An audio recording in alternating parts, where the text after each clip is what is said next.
Steve Alexander went from fighting fires to leading the office that helps to prevent them. In this week's Veterans Voices, we tell you how his time in the Navy shaped his leadership style. I had a willingness or a want to explore, and the military would provide that to me. The Coast Guard wasn't letting anybody in for a while, and I thought the Navy, let's do the Navy.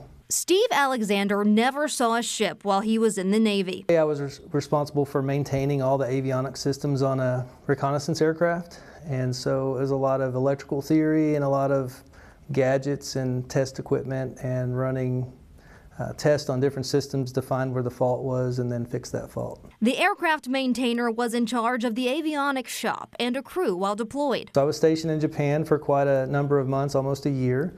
I got to see a lot of that country, which was really neat, and then was back home for about 2 months and then got shipped over to the Middle East to Bahrain and stayed there almost a year as well. He planned to make a career out of being in the military, but 4 years living out of a suitcase was enough.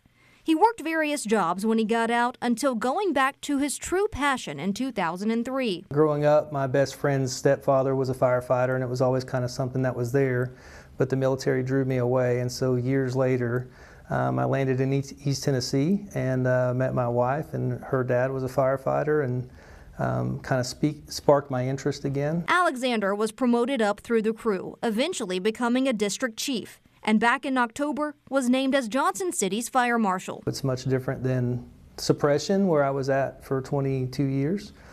So I'm trying to learn their job and lead them at the same time. And the discipline from the Navy has been a pillar of his leadership style. They're always learning the job ahead of you. So from the military till now, that's kind of been my same recipe for success. Learn my job, be good at my job, and then start learning the job ahead of me or above me, so that if something happens, you're ready to take over, and there's kind of this continuity of service that never gets disrupted. Alexander isn't the only one in his family who served the country. His grandfather served in Korea, and his father and uncle served in Vietnam. Now, his son is serving in the Air Force.